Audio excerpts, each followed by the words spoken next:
माननीय अध्यक्ष जी, आज विपक्ष के सदस्य श्री गौरव गोगाई जो अविश्वास प्रस्ताव लेकर सदन में उपस्थित हुए थे, इस पर मैं मेरे विचार व्यक्त करने के लिए खड़ा हुआ हूं। माननीय अध्यक्ष जी, भारतीय संविधान के अनुच्छेद 75 में कहा गया है कि मंत्रिपरिषद लोकसभा के प्रति जवाबदेह है। इसलिए इसी अनुच्छेद 75 को प्रतिबंधित करने के लिए लोकसभा के नियम 198(1) से 198(5) तक मंत्रिपरिषद में अविश्वास का प्रस्ताव रखने की प्रक्रिया नियत की गई है। माननीय अध्यक्ष जी, जब से आजाद हुए तब से 27 अविश्वास प्रस्ताव और 11 विश्वास प्रस्ताव इस सदन में प्रस्तुत हुए हैं। कई बार सरकारों का बहुमत जाने की स्थिति में सदन के विपक्ष के सदस्य अविश्वास प्रस्ताव लेकर आते हैं। कई बार बड़े जन आंदोलन के समय प्रजा की भावना को प्रतिबिंबित करने के लिए अविश्वास के प्रस्ताव लेकर आते हैं। ये एक अविश्वास का प्रस्ताव ऐसा है जिसमें प्रधानमंत्री और मंत्रिमंडल के प्रति न जनता को अविश्वास है, न सदन को अविश्वास है, और ये अविश्वास प्रस्ताव लेकर आए। माननीय अध्यक्ष जी, इसका उद्देश्य क्या है? इसका उद्देश्य जनता में भ्रांति खड़ी करने का उद्देश्य। मैं उनको इतना ही कहना चाहता हूं कि भाई, अविश्वास प्रस्ताव जब आप लेकर आते हो तो इस पर जो चर्चा होती है वो चर्चा में सरकार के विरोध में कुछ मुद्दे तो रख देते। मैंने पूरे भाषण ध्यान से सुने और पूरे भाषण ध्यान से सुनने के बाद मैं निश्चित रूप से निर्णय पर पहुंचा हूं, ये अविश्वास प्रस्ताव केवल और केवल भ्रांति खड़ा करने के लिए लाया गया है। ये प्रजा की इच्छाओं का प्रतिबिंब नहीं। अल्पमत का तो सवाल ही नहीं है। अल्पमत का सवाल इसलिए नहीं है क्योंकि जब तक जो अविश्वास के प्रस्ताव के विरोध में बोले हैं और जो समर्थन सदन का दिखाई पड़ा है, मतदान होगा तब होगा जो कराएंगे तो, परंतु जो समर्थन दिखाई पड़ा है वो बताता है कि अल्पमत का सवाल नहीं है। और जनता में भी विश्वास है मान्यवर। जनता में विश्वास इसलिए है कि देश के 60 करोड़ गरीबों को उनके जीवन में नई आशा का संचार अगर कोई एक प्रधानमंत्री और एक सरकार ने किया है तो नरेंद्र मोदी सरकार। मान्यवर, मैं डिटेल बात बाद में करता हूं। मैं भी देश भर में घूमता हूं, जनता के बीच में जाता हूं। मैंने जनता के साथ कई जगह से संवाद किया है। कहीं पर भी अविश्वास की आछी पतली झलक भी नहीं दिखाई पड़ती। मैं बताता हूं दादा, बंगाल का भी बताता हूं। मान्यवर, ये सरकार, मैं इस सदन के सामने आपके माध्यम से और इस सदन के माध्यम से पूरे देश की जनता को बताना चाहता हूं और धन्यवाद भी करना चाहता हूं। आजादी के बाद कोई एक सरकार और कोई एक नेता में जनता को सबसे ज्यादा विश्वास है तो ये नरेंद्र मोदी जी की सरकार। 2/3 बहुमत से दो बार एनडीए को चुना गया। पूर्ण बहुमत से दो बार भारतीय जनता पार्टी को चुना गया। 30 साल के बाद पहली बार पूर्ण बहुमत की स्थिर सरकार देने का काम ये देश की जनता ने लगातार 2 बार किया।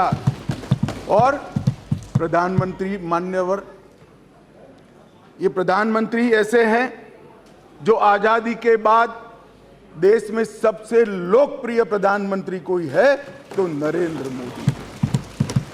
और ये मैं नहीं कहता, दुनिया भर के कई सर्वेक्षण कहते हैं आजादी के बाद सबसे ज्यादा एक भी छुट्टी लिए बगैर 24 घंटे में से 17 घंटे काम करने वाला कोई प्रधानमंत्री है तो नरेंद्र मोदी। मान्यवर, आजादी के बाद देश के हर राज्य में सबसे ज्यादा किलोमीटर और सबसे ज्यादा दिन प्रवास करने वाला कोई प्रधानमंत्री है तो नरेंद्र मोदी। मान्यवर, कोई सरकारें कई सालों तक चलती है, कई सालों तक चलती है। कांग्रेस पार्टी की सरकार 35 साल तक अक्षुण्ण रूप से चली, कई सालों तक चलते हैं। तब 2, 3, 4 निर्णय ऐसे होते हैं जिसको युगों तक याद किया जाता है। माननीय नरेंद्र मोदी सरकार 9 साल हुए, 9 साल में 50 से ज्यादा फैसले ऐसे हैं जो युगांतकारी फैसले हैं, जो इतिहास के अंदर स्वर्ण अक्षरों से मंडित। मान्यवर, आज 9 अगस्त का दिन है। 9 अगस्त के दिन महात्मा गांधी ने हमारे आजादी के आंदोलन के एक नए अध्याय की शुरुआत की थी। एक उन्होंने नारा दिया था, अंग्रेजों भारत छोड़ो, क्विट इंडिया का नारा दिया था।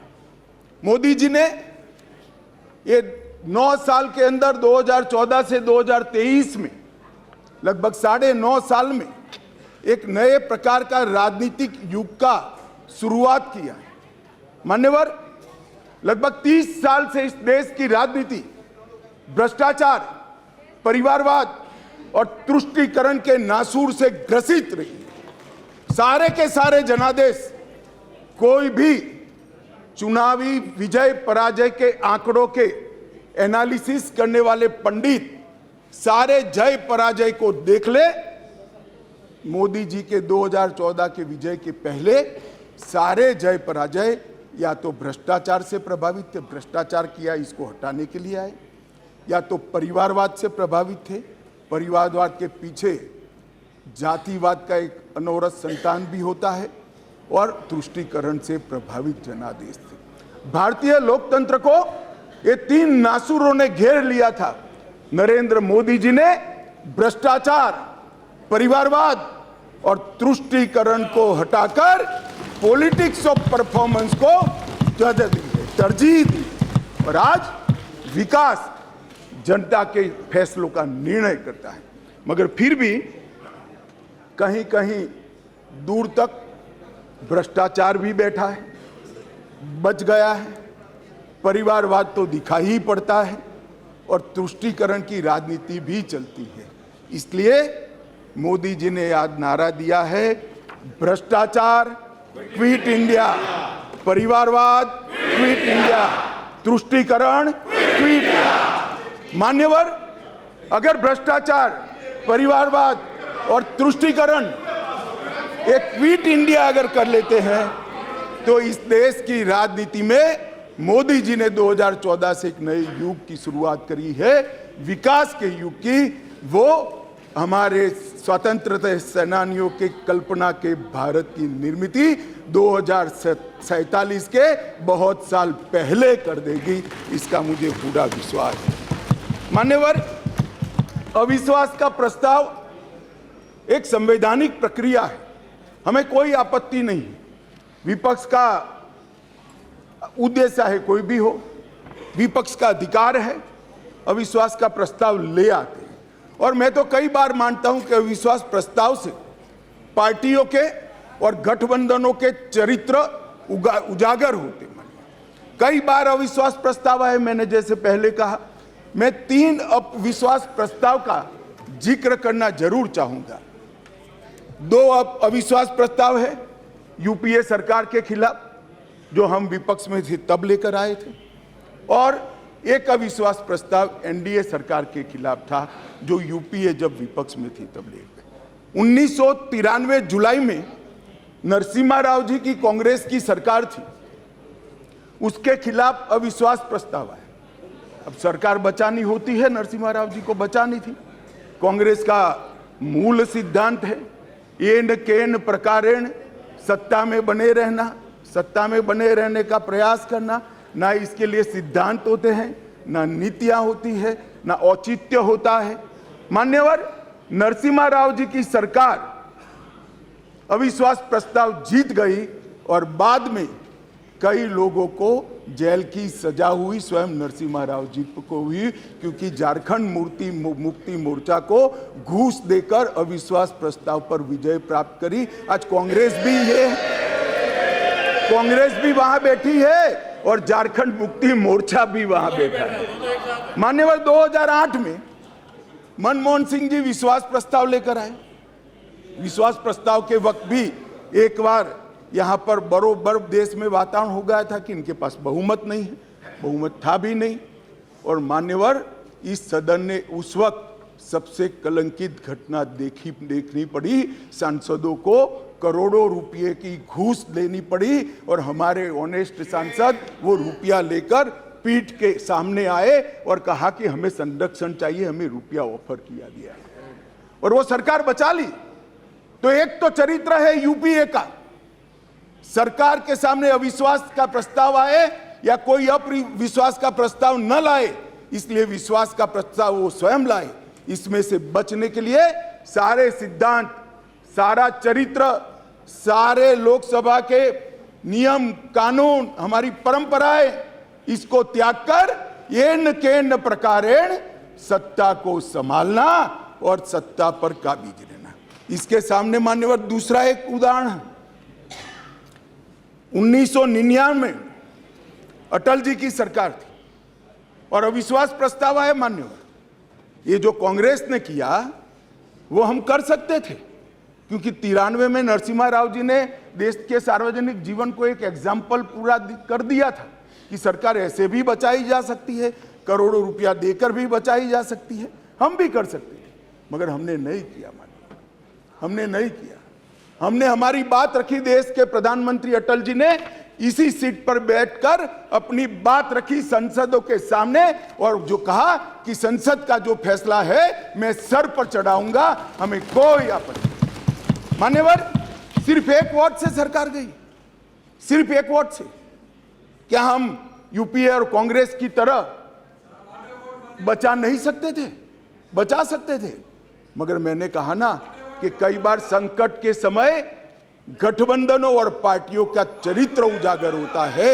यूपीए का चरित्र सत्ता बचाने के लिए भ्रष्टाचार करने का चरित्र है और भारतीय जनता पार्टी और एनडीए का चरित्र सिद्धांतों के लिए राजनीति करने का चरित्र है। मान्यवर उस वक्त मुझे ठीक याद है, मैं संसद में नहीं था, सदस्य नहीं था, बहुत सारे सीनियर सदस्य होंगे उस वक्त।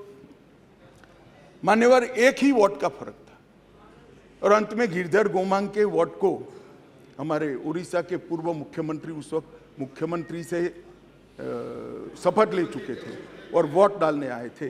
वो वोट को वैलिड गिनना या न गिनना, मगर मान्यवर आप जिस आसन पर बैठे हो इसकी भी गरिमा का एनडीए ने पालन किया था। हमने कोई दबाव नहीं बनाया।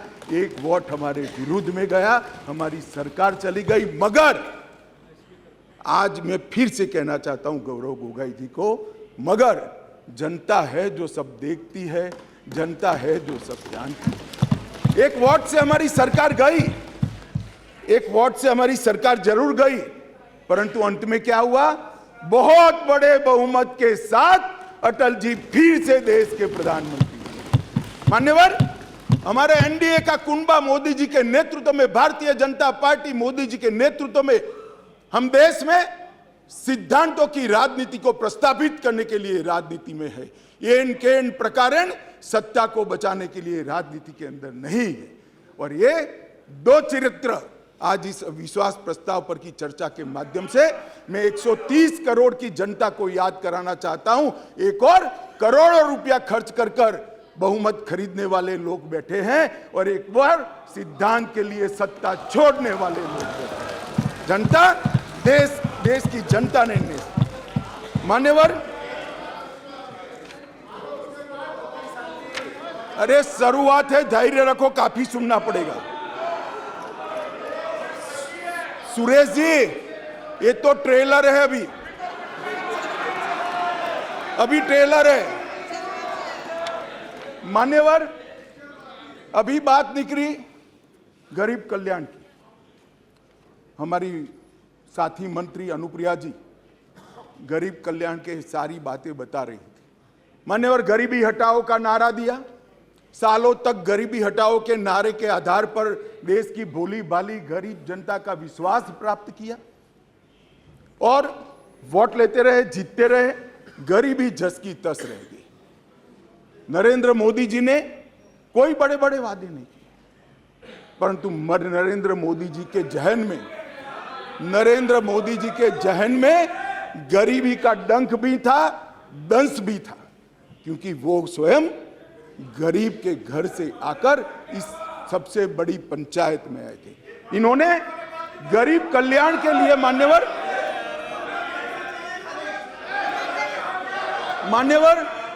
इन्होंने गरीब कल्याण के लिए ढेर सारे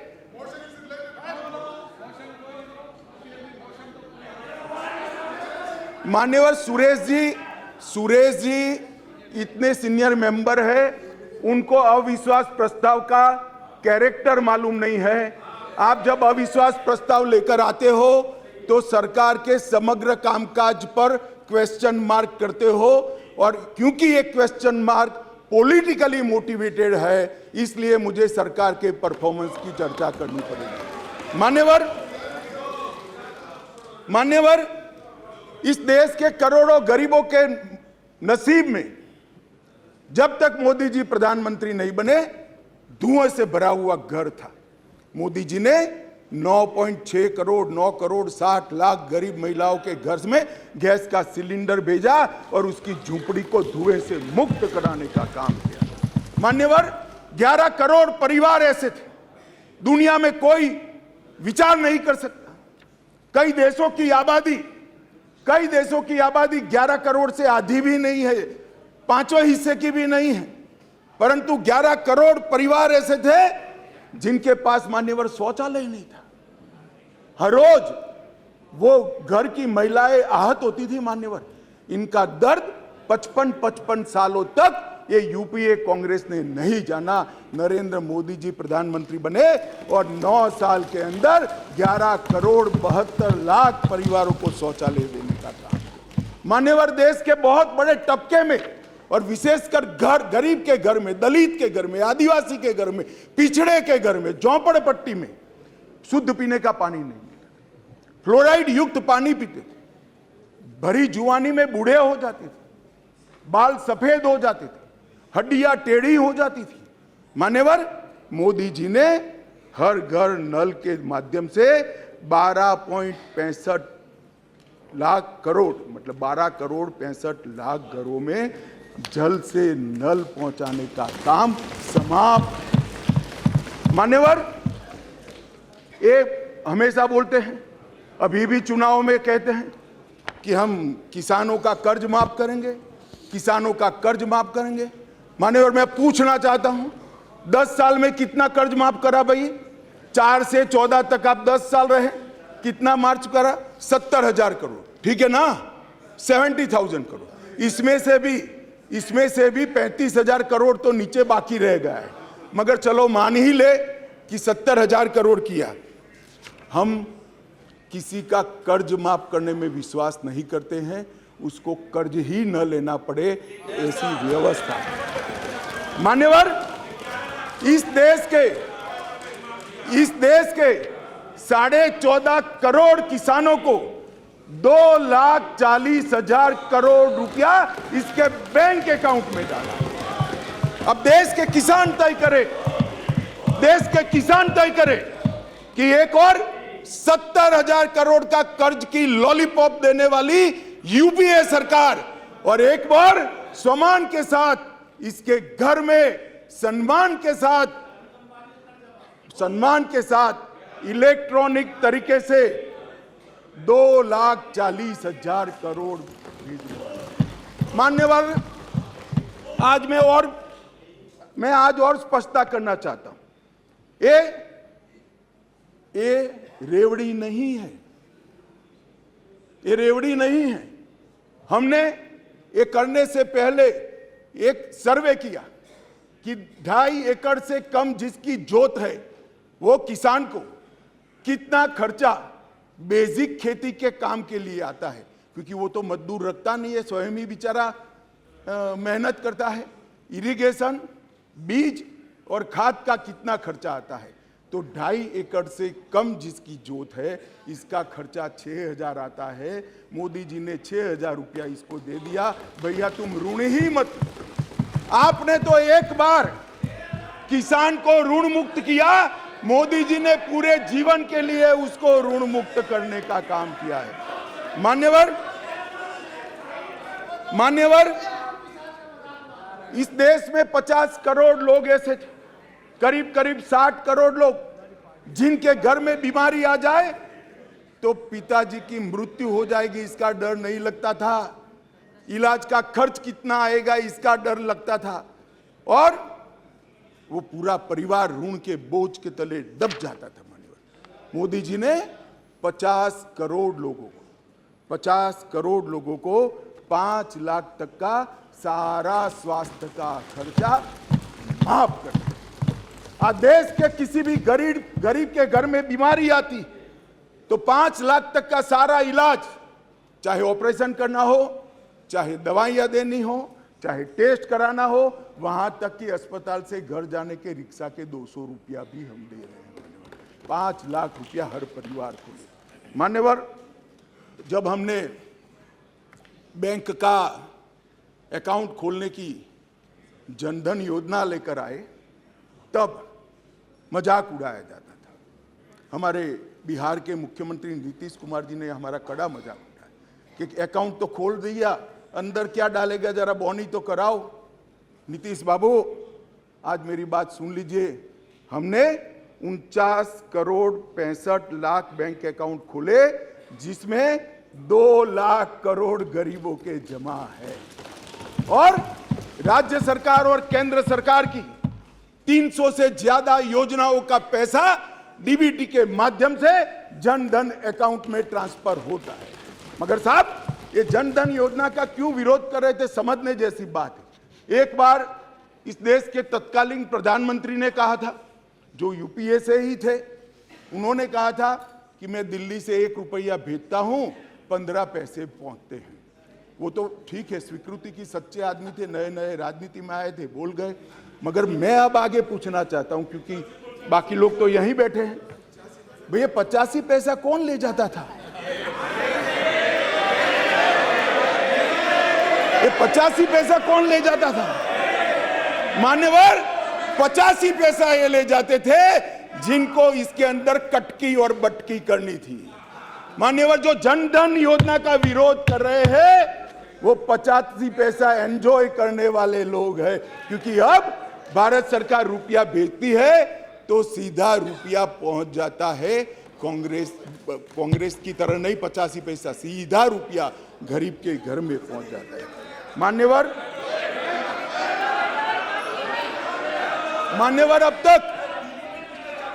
अब तक जनधन योजना, भाई आप योजना तो बनाते हो, करते नहीं हो। बैठो, बताता हूं, मैं बताता हूं, बैठो ना, अरे बैठो ना। मान्यवर कह रहे डीबीटी किसने चालू किया, अब कहेंगे जीएसटी किसने चालू किया, अब कहेंगे गरीबी हटाओ किसने कहा। आपने कहा सब कुछ किया, कुछ नहीं किया हमने है। आप तो कहते ही रह गए। मान्यवर, 25 लाख करोड़ रुपया इस देश की 130 करोड़ की जनता इसको सीधा प्रसारण देख रही। मैं आपके माध्यम से देश की जनता को बताना चाहता हूं, 1 पैसे के कमीशन के बगैर, कटकी के बगैर 25 लाख करोड़ रुपया देश के गरीबों के बैंक अकाउंट में सीधा ट्रांसफर।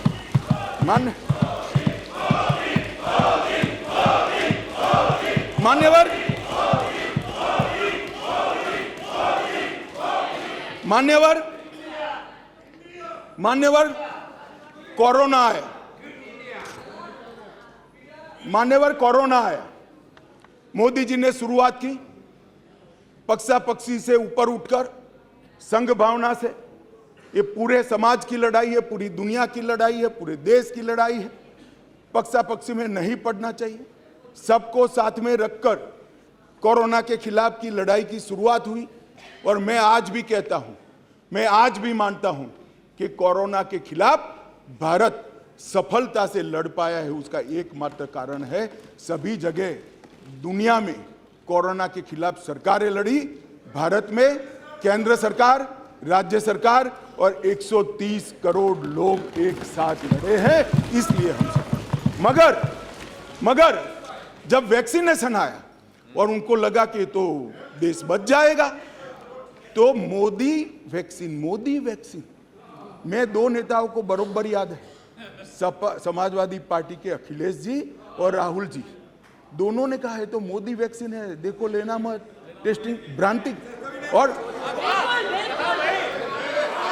और मान्यवर अब बैठ जाए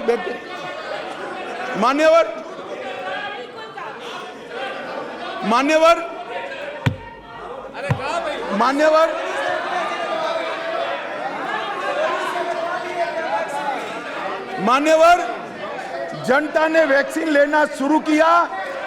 मोदी सरकार ने चाय पिलाकर वैक्सीन दी, फ्री ऑफ कॉस्ट वैक्सीन दी, पहला डोज दिया, दूसरा डोज दिया और 130 करोड़ लोगों को दोनों डोज लगाकर कोरोना से बचाने का था। मान्यवर, इसके साथ साथ उस वक्त रोजगारी के प्रश्न खड़े हुए, लॉकडाउन का भी विरोध किया गया। मान्यवर, लॉकडाउन का भी विरोध किया गया।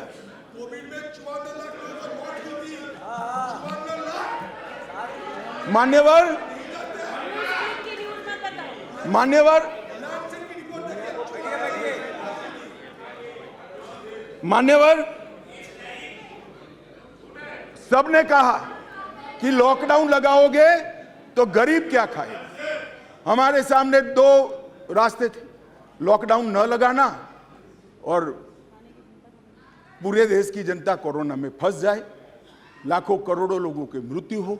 लॉकडाउन भी लगाया, उसको भूखा भी नहीं रखा। मान्यवर, 80 करोड़ लोगों को प्रति व्यक्ति प्रति माह 5 किलो अनाज ये लॉकडाउन के समय में हमने गरीब के घर में पहुंचाया और उसका चूल्हा चला करा। और वो आज भी चल रहा है, आज भी चल रहा है। भाई, अविश्वास प्रधानमंत्री में और मंत्रिमंडल में अविश्वास आपको हो सकता है, देश के गरीब को, देश की जनता को नहीं है, क्योंकि उज्ज्वला योजना मोदी जी लाए, हर घर नल मोदी जी ने पहुंचाया, बिजली मोदी जी ने पहुंचाई, पीएम किसान 2.5 लाख करोड़ मोदी जी ने पहुंचाए, 3 करोड़ लोगों को घर दिया, 60 करोड़ लोगों को 5 लाख का स्वास्थ्य का खर्चा दिया, बैंक खाते 49 करोड़ से ज्यादा खुलवाए, डायरेक्ट बेनिफिट ट्रांसफर में 25 लाख करोड़ रुपया भेजा, 80 करोड़ गरीबों को वैक्सीन लगाकर अनाज दिया। अविश्वास आपको है, देश की जनता को अविश्वास नहीं है, वो मोदी जी के साथ। मान्यवर,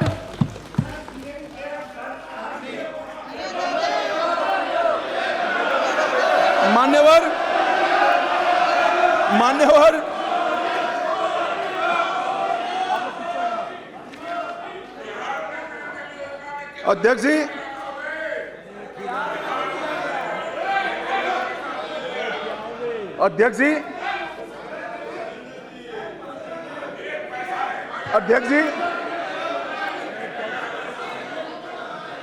अध्यक्ष जी, इस सदन में एक ऐसे नेता है, अरे यार सुनो ना, इस सदन में एक ऐसे नेता है जिनको आज तक 13 बार राजनीति में लॉन्च किया गया है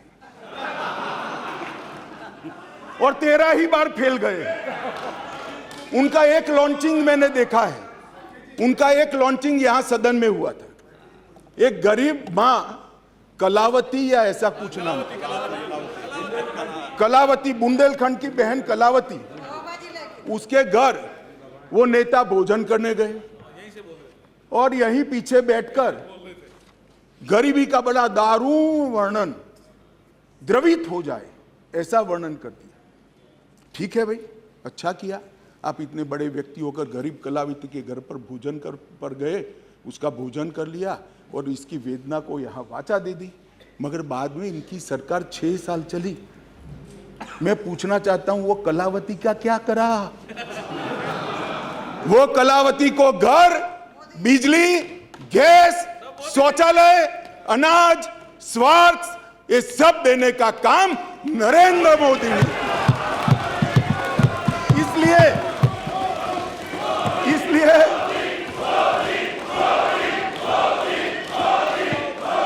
इसलिए जिस कलावती के घर पर आप भोजन पर गए हो, इसी को भी मोदी जी पर अविश्वास नहीं है, वो आज मोदी जी के साथ है। मान्यवर, राष्ट्रीय पिछड़ा वर्ग आयोग बनाया, पिछड़ा वर्ग को संवैधानिक मान्यता दी, आर्थिक रूप से कमजोर लोगों को 10% का रिजर्वेशन इतने सालों के बाद पहली बार मिला और 2 बार राष्ट्रपति बनाने का उम्मीदवार चयनित करने का हमें मौका मिला। सत्ताधारी पार्टी एनडीए ने, बीजेपी ने एक बार दलित और एक बार आदिवासी भारत में प्रथम बार। एक गरीबों के लिए काम करने वाली ये सरकार है। नरेंद्र मोदी जी ने गरीब कल्याण का जो यज्ञ चलाया है, इससे गरीब के घर में जाते हैं तो वो दिन मित्र कर नरेंद्र मोदी को बुलाते हैं। गरीब अपने आप को अब मोदी जी में अपना मित्र ढूंढता है। मान्यवर, ये इसलिए मैं कह रहा हूं, अविश्वास आपको है, देश की जनता को अविश्वास नहीं है। मान्यवर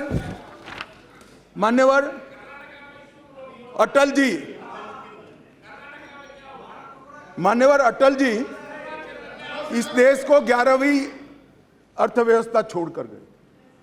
अब अटल जी तो जन नेता थे, ज्यादातर सांसदों की तरह कार्यकर्ता के नाते काम करते करते, आइडियोलॉजी का प्रचार करते करते देश के प्रधानमंत्री बने। 6 साल तक चलाया। 6 साल में 15वें नंबर से 11वें नंबर पर लाए।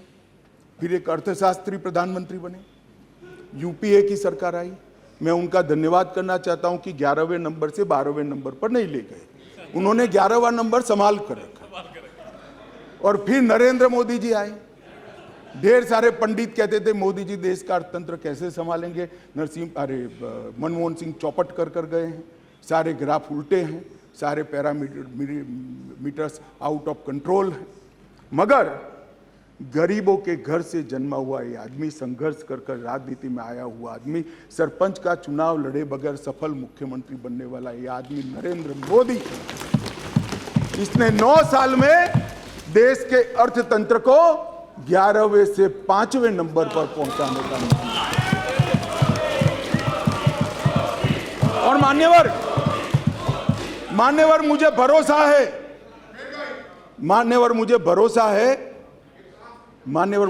भरोसा है, मेरे ज्यादातर साथी चुनकर भी आएंगे, वो भी देखेंगे। फिर से एक बार मोदी जी प्रधानमंत्री बनेंगे और देखते 2027 तक देश दुनिया का 3रा नंबर का अर्थतंत्र हमारा देश। मान्यवर, पर मैं नहीं कहता, IMF भी कहता है, सारे सर्वेक्षण वाले विश्व भर के कहते हैं कि डार्क जोन में ब्राइट स्पॉट अगर कोई है, ब्राउन स्पॉट कोई है, तो भारत का अर्थतंत्र है ना। अभी नहीं कह सकते, बैठ जाओ। नियम आपको मालूम होना चाहिए, नियम पढ़ लीजिए। अभी नहीं कर सकते। अरे भाई, आपकी पार्टी ने आपका नंबर ही बोलने में नहीं लिखा है, क्या खड़े हो कर बोलते हो? आप लीडर ऑपोजिशन हो ना, आप चर्चा शुरू करते हो ना, बोलने देते हैं आपको। अब मेरे भाषण में क्यों बोल रहे हो आप? आपको बोलने नहीं देते आपके पार्टी वाले। बैठ जाओ। मान्यवर,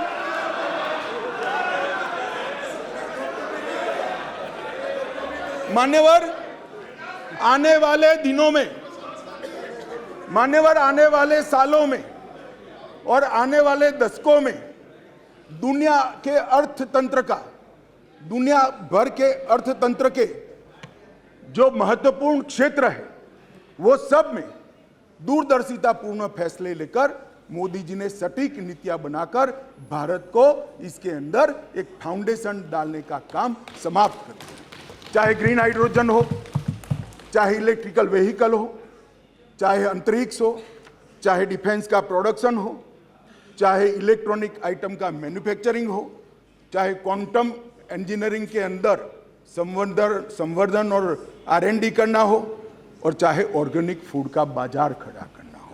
ये 7 के 7 क्षेत्र जो इमर्जिंग क्षेत्र दुनिया के अर्थतंत्र में माने जाते हैं, वो 7 क्षेत्र में मान्यवर मोदी जी ने ऐसा फाउंडेशन डाला है कि आने वाले 5 ही साल में भारत दुनिया के अर्थतंत्र में एक प्रमुख शक्ति बनकर उभरेगा, इसका मुझे विश्वास है।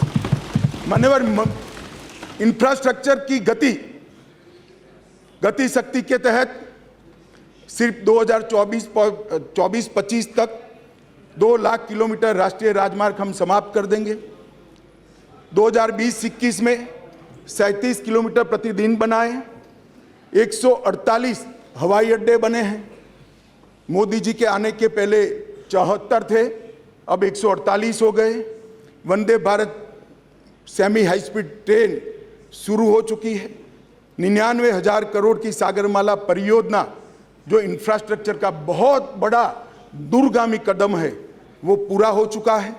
कार्गो हैंडलिंग की क्षमता देश की 79% बढ़ी है, अगले साल तक 2 गुना हो जाएगी। और 27 ट्रेनों में मेट्रो उपलब्ध कराई है, और भारत नेट 6.20 लाख किलोमीटर फैला दिया है। लाखों गांवों तक भारत नेट को पहुंचाने का काम। मान्यवर, इंटरनेट कनेक्शन में दुनिया में सबसे ज्यादा वृद्धि भारत ने दर्ज करी है, 231% की वृद्धि।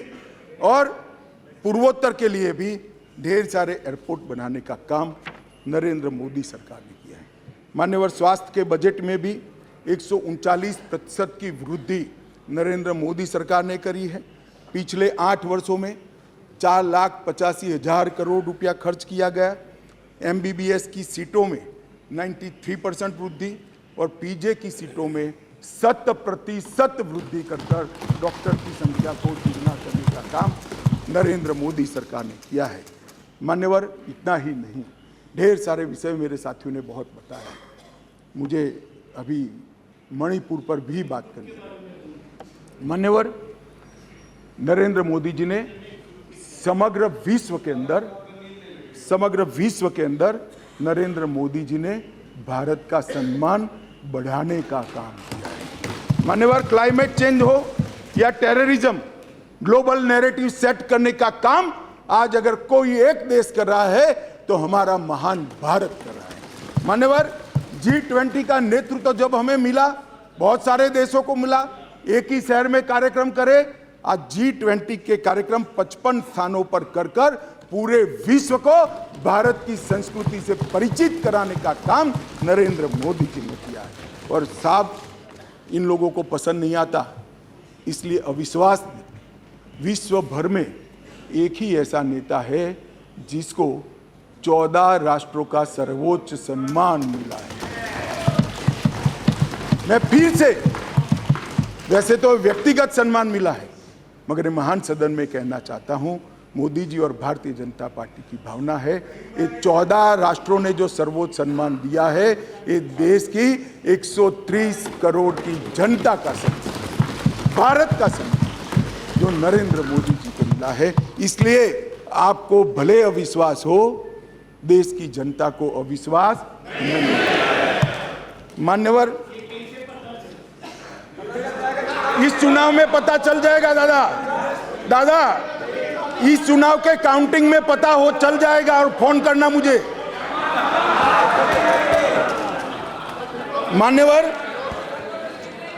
मान्यवर, देश की सुरक्षा, यूपीए की सरकार थी, 2004 से 2014 तक चली।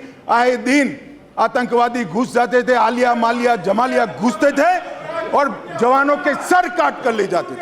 और इस सदन के अंदर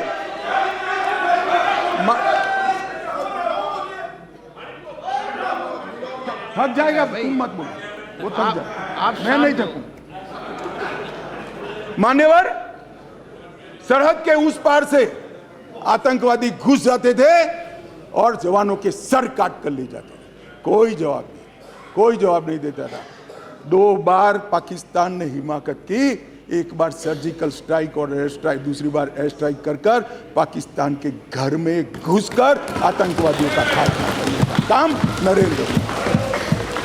श्रीमान राजनाथ जी यहां बैठे, सीडीएस का मसला ये भी आपका सोच था, इंप्लीमेंट हमने किया। सीडीएस का मसला कब का लटक रहा था, भटका रहा था, मोदी जी ने सीडीएस का फैसला किया, राजनाथ जी ने सभी को विश्वास में लेकर उसको पार उतारा। 2016 में सर्जिकल स्ट्राइक और एयर स्ट्राइक किया और खरीदी के अंदर, डिफेंस के अंदर जिस प्रकार के परिवर्तन हुए मान्यवर, मैं आपको बताता हूं, जितने भी घोटाले, मैं बाद में घोटाले बताता हूं यूपीए के, जितने भी घोटाले हुए हैं इसमें सबसे ज्यादा करप्शन रक्षा की खरीदी में हुआ। मगर मोदी जी के नेतृत्व में हमारे रक्षा मंत्री जी ने 4100 आइटमों को इंपोर्ट की नेगेटिव लिस्ट में डालकर यहां उत्पादन किया। और आत्मनिर्भर भारत की रचना कैसी होती है, इसकी नींव कैसे डाली जा सकती है, डिफेंस जैसे अति टेक्नोलॉजी वाले और स्पर्धात्मक क्षेत्र में इसको कर नरेंद्र मोदी जी ने आज भारत का रक्षा उत्पादन न केवल भारत, कई देशों के लिए आकर्षण का केंद्र बना है और भारत एक रक्षा के उत्पादन का प्रमुख केंद्र बना है। उत्तर प्रदेश और तमिलनाडु के अंदर 2 डिफेंस कॉरिडोर बनाए गए मान्यवर, और 22-23 में 16,000 करोड़ से ज्यादा का निकास किया गया, निर्यात किया गया। ये आंकड़ा लाखों करोड़ों में जाने वाला है मान्यवर। 4 दशकों से श्रीमती इंदिरा गांधी जी प्रधानमंत्री थी, तब से देश का सेना का जवान, चाहे सर्विंग हो चाहे रिटायर्ड हो, वो 1 पेंशन 1 रैंक 1 पेंशन की मांग करता, सब भागते थे। भारतीय जनता पार्टी के नेता नरेंद्र मोदी जी ने सेना के सम्मान में निर्णय किया और 42,000 करोड़ से ज्यादा राशि 1 पेंशन 1 रैंक के अंदर देने का। मान्यवर, दुनिया में अस्थिरता बढ़ी, चाहे यूक्रेन हो, यमन हो, चाहे कोरोना में दुनिया भर में बसते हुए हमारे भारतीय हो, 90 से ज्यादा यूक्रेन से उड़ानें कर दोनों राष्ट्राध्यक्षों से बात कर 3 दिन तक युद्ध बंद कर 23,000 भारतीयों को घर पे लाने का काम नरेंद्र मोदी से। ऑपरेशन राहत 5,000 भारतीय और 2,000 विदेशी नागरिकों को वहां से यमन से निकाला और 2 लाख उड़ानों के माध्यम से 2.97 लाख मतलब 3 करोड़ करीब यात्रियों को सकुशल कोरोना के वक्त वंदे भारत मिशन के तहत वापस लाया। मान्यवर, चीन की सीमा पर हमारी आर्टिलरी न पहुंचे ऐसी स्थिति थी, रोड ही नहीं बनाए थे, नक्शा ही देखते रहते थे। नरेंद्र मोदी जी और राजनाथ जी की टुकड़ी ने सीमा के अंतिम गांव तक भारत के प्रथम गांव में रोड पहुंचाने का, वाइब्रेंट विलेज के माध्यम से गांव खाली न हो, इसकी चिंता मान्यवर नरेंद्र मोदी जी ने की। मान्यवर, किसानों के कल्याण के लिए ढेर सारे काम करें, बजट में 6 गुना वृद्धि करी। जरा सुनो भाई सुरेश, आप लोग 21,900 करोड़ रुपए का छोड़कर गए थे, कितना छोड़कर गए थे भाई? 21,900 करोड़। अब ध्यान से सुनना, 21,900 करोड़ को 6 गुना बढ़ाकर 1,25,000 करोड़ रुपए का बजट नरेंद्र मोदी। मान्यवर, खाद्यान्न के उत्पादन 265 मिलियन टन से बढ़कर 22-23 में 323 मिलियन टन रिकॉर्ड उत्पादन हुआ। प्रधानमंत्री किसान सम्मान योजना में आगे बात कर चुका हूं, 14 करोड़ लोगों को 6,000 रुपया, 2,41,000 करोड़ रुपया, और ये एमएसपी बहुत चिल्लाते रहते हैं। मैं आपको पूछना चाहता हूँ मान्यवर, आपके माध्यम से जो अविश्वास प्रस्ताव लेकर आए हैं उनको मैं एमएसपी के बारे में जरूर पूछना चाहता हूँ कि भैया आपने एमएसपी की कितनी खरीदी की थी और एमएसपी में के रेट में कितनी बढ़ोतरी की थी, जरा हिसाब किताब लेकर जनता के सामने जाइए। मगर नहीं जाएंगे, बैठे बैठे बोले रह गए एमएसपी का क्या हुआ। मैं बताता हूँ सत्य क्या है, और मैं इस सदन के माध्यम से देश की जनता को और 14 करोड़ किसानों को कहना चाहता हूं कि आपके घर में सबसे ज्यादा एमएसपी और एमएसपी पर सबसे ज्यादा धान खरीदने का काम कोई एक सरकार ने किया है तो नरेंद्र मोदी। मान्यवर, धान की खरीदी पहले ध्यान से सुनना, सभी सभासदों को मेरा विनंती है, ध्यान से सुनिए। धान की खरीदी 475 लाख मैट्रिक टन मनमोहन सिंह जी ने अपने अंतिम साल में की। मैं फिर से आंकड़ा बोलता हूं, 475 लाख मैट्रिक टन। नरेंद्र मोदी जी ने अंतिम खरीदी 896 लाख मैट्रिक टन, 88% की वृद्धि। मान्यवर, और लाभार्थी किसान पहले 76 लाख थे, अब 1 करोड़ 31 लाख लाभार्थी। मान्यवर, गेहूं की खरीदी एमएसपी पर खरीदी, इसके अंदर मनमोहन सिंह जी और इनकी यूपीए की सरकार 251 लाख मैट्रिक टन छोड़ कर गए थे, 251 लाख मैट्रिक टन। अब नरेंद्र मोदी जी ने 251 लाख मैट्रिक टन से बढ़ाकर 433 लाख मैट्रिक टन पहुंचाने। और पहले गेहूं 20 लाख किसानों का खरीदा जाता था, अब गेहूं 43 लाख 43 लाख किसानों का खरीदा जाता है। मान्यवर, मोदी जी ने कहा कि किसानों की आय दोगुनी करेंगे। हमारा मखौल उड़ाते थे, अभी भी उड़ाते हैं, शायद 5 साल बाद भी उड़ाएंगे। समझ नहीं पड़ी है। मान्यवर, हम कहते थे कि हम किसानों का आय 2 गुना करेंगे, हमारा मजाक उड़ाया जाता। अब मैं बताता हूं मान्यवर, मोदी जी ने निर्णय कर दिया कि किसान की आय से, मतलब खर्च से, लागत से 50% कम से कम एमएसपी रखेंगे। ये बहुत बड़ा ऐतिहासिक किसान हिस्से से निर्णय है।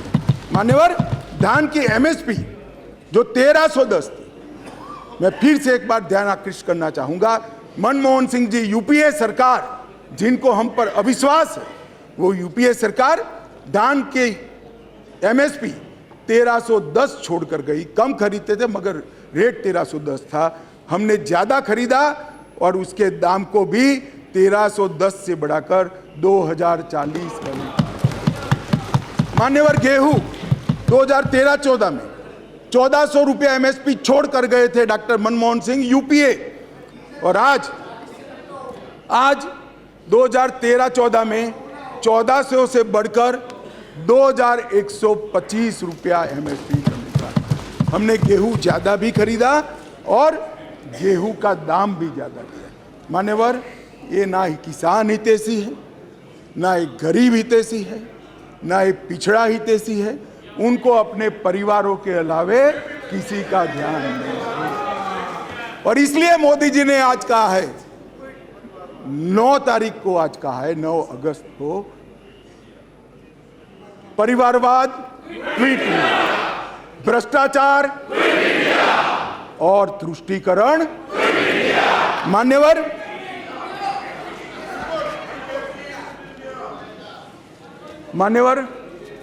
मैं देश की आंतरिक सुरक्षा के प्रति आपका ध्यान आकृष्ट करना चाहता हूं।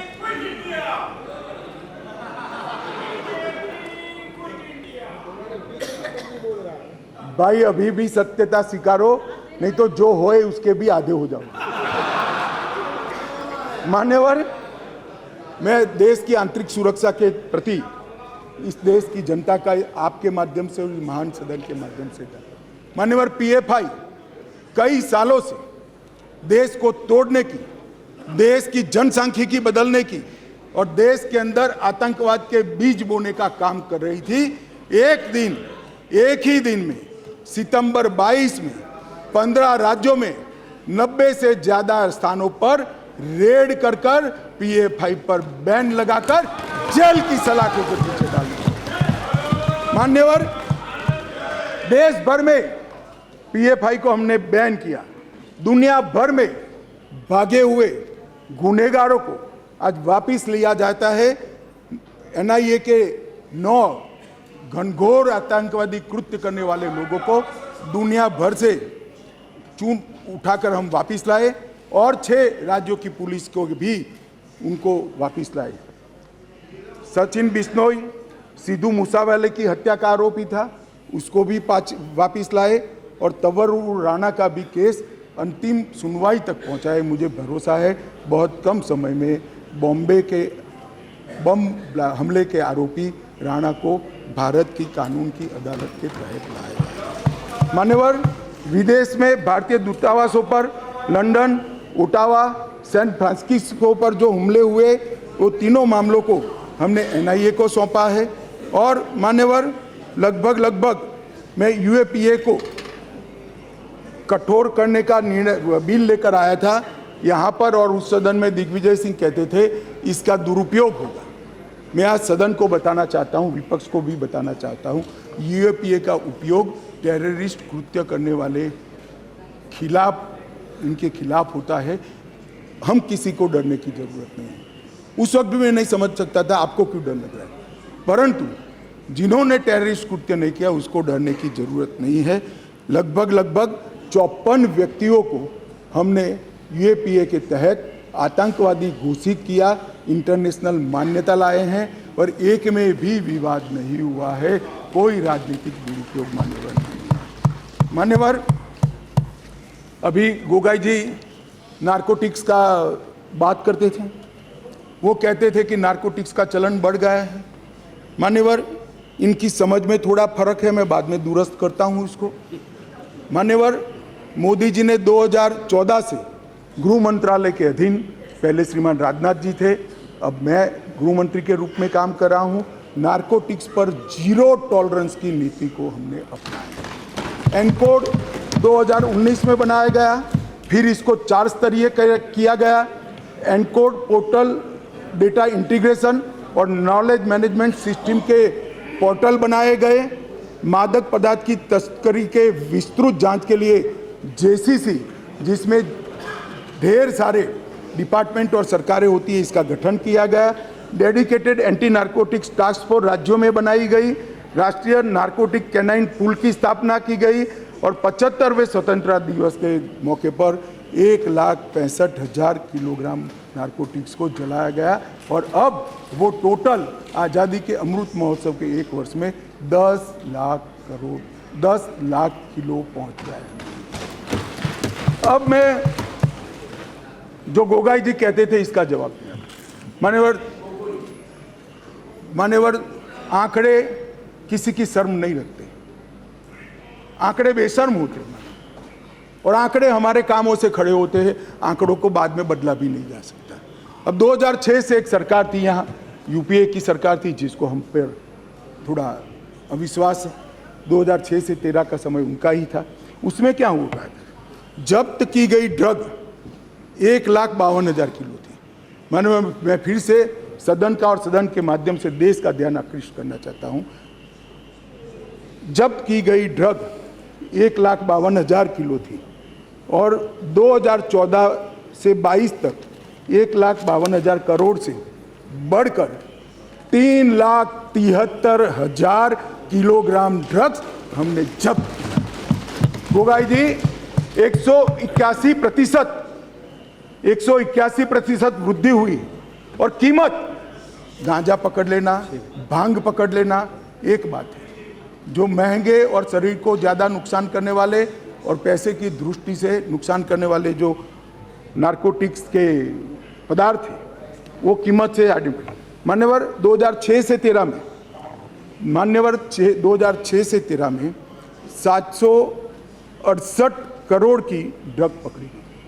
मैं फिर से रिपोर्ट करूंगा, 768 करोड़, जिससे यूपीए सरकार संतुष्ट थी। उन्होंने अपने रिपोर्ट कार्ड में भी लिखा था। और 14 से 22 तक एकदम वो ही कालखंड 768 करोड़ और 14 से 22 में 18,000 करोड़ रुपए की ड्रग को नरेंद्र मोदी सरकार ने, और ये हम पर सवाल उठा रहे। इसलिए मैं कहता हूं कि आपको भरोसा नहीं है, मगर देश की जनता को विश्वास है। कुल मामले 1257 दर्ज किए थे, अब 3700। अब इन्होंने कल यहां ज्ञान बांटा कि पहले 1257 थे, अब देखिए बढ़ गए 3700 हो गए। भाई, नारकोटिक्स के खिलाफ केस अच्छे हैं या बुरे माने जाएंगे? हम पकड़ते हैं, आप पकड़ते ही नहीं थे, चलने देते थे। हमने पकड़ना शुरू किया, इसलिए 1257 से बढ़कर 3700 केस हो गए, और गिरफ्तारियां आपने 1363 की थी, हमने 5400 गिरफ्तारियां करी। मान्यवर, टोल फ्री नंबर भी करा,